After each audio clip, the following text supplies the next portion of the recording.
All right, welcome back to Mr. Johnson's sweetest, coolest, sickest ever YouTube video. This one's going to be pretty sweet because it's got a pilgrim and a turkey at the bottom there, and it's kind of like Thanksgiving time. So, yeah, let's do this thing. All right, we're going to talk about compound interest today. We talked about simple interest and how we can find that. Okay, I equals PRT.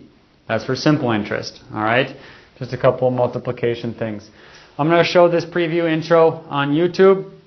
That's going to introduce the idea of what compound interest is and how it's different from simple interest.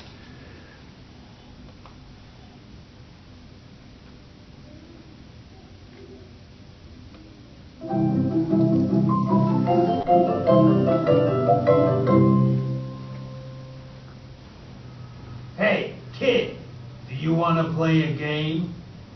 Yeah, okay. Real quick, before we start, what do the words compound interest mean to you?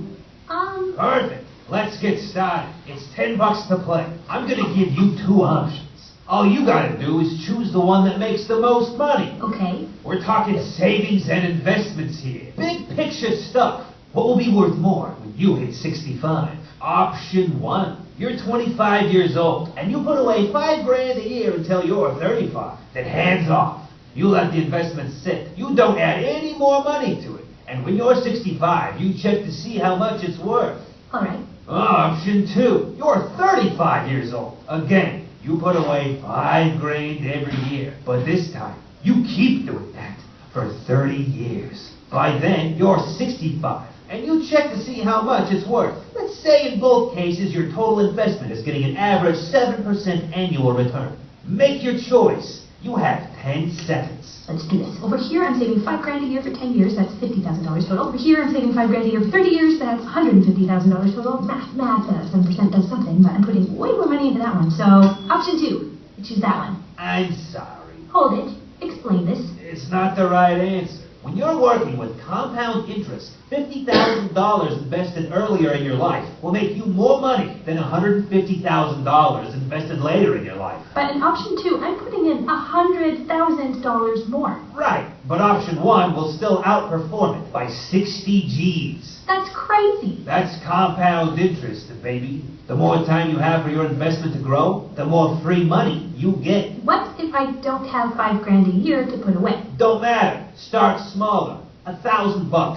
$500. It's never too soon to start. Putting it off just means you get less in the end. Then I'm going to stop putting it off. Thank you, Street Turtle. To the credit union.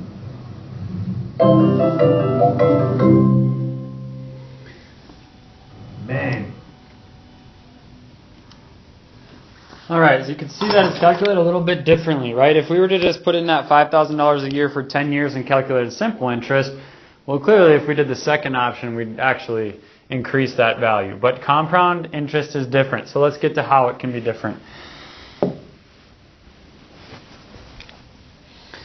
Alright, compound interest is the interest earned not only on the original principal, but also on the interest earned during the previous interest periods. So each time you have a new principal, however often your interest is calculated, whether it's quarterly, which would be 4 times a year, semi-annually, which would be 2 times a year, okay? So it depends on your interest period. However, it's earned not only on that original principal like simple interest was, okay? It gets added on each time. So you're calculating a new principal each interest period, okay? It's a snowball effect, okay? Think of a snowball. If you were to go on top of a hill and put just a little snowball on that hill, okay, and roll it down that hill, the further it gets down that hill, the more snow it picks up, okay? So by the bottom, you should have a ball that's much bigger than what you started with. It keeps picking up more and more and more as time goes on. Okay, that's kind of what we're talking about here. Let's get to the first calculation. Okay, your balance, your amount in your account, all right, is that principal plus the interest. Okay, we should know that. So if we deposit $2,000 and our interest rate is 6% for a half a year, we just multiply those. Okay, that's the interest in our account. However, the compound interest now, to find just how much the interest is, not the total balance, just the interest part. We're going to take that balance and we're going to subtract off the original principal. Okay, so it's kind of reverse thinking. We're not actually calculating the total amount. We're going to take that total amount, subtract off what we deposited into that account, and that'll give us the interest that was earned. So I think the best way to describe this is an example here. Let's get to the first one. Okay, let's say Jamal deposits $1,800 in his savings account, which earns 6% interest. That is compounded quarterly.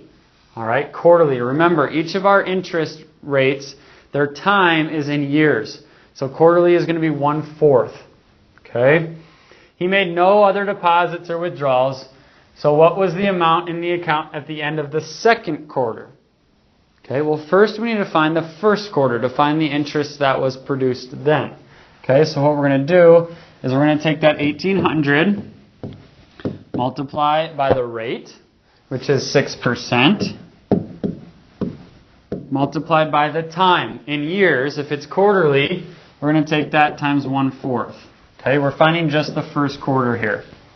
Okay, now if we calculate that out, we're going to get a total of $27.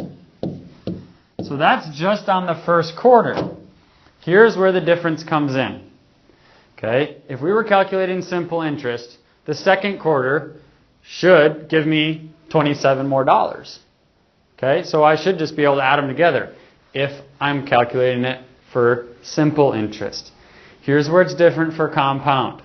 That second month, the money in that bank account's gone up now. Okay, so what I have to do is take that $1,800, add the 27, so that's going to be 1,827.